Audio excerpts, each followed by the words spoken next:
বন্ধুরা, আরেকটি রান্না নিয়ে এসেছি পাট শাক। কে কে পাট শাক খেয়েছেন? এখন এই পাট শাক পাওয়া যায়। পাট শাক খেতে খুব ভালো লাগে।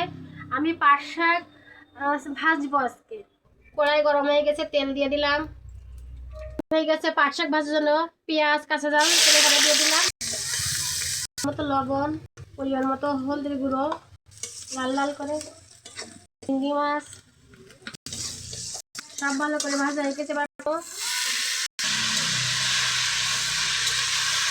শাক যখন দিয়েছিলাম তখন এক কড়াই ছিল, আর 1 মিনিটের ভিতরে কমে গেছে, অল্প হয়ে গেছে।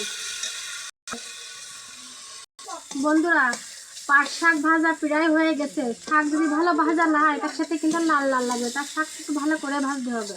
হয়ে গেছে, নামিয়ে নিলাম। বন্ধুরা, আমার পাট শাক ভাজা হয়ে গেছে।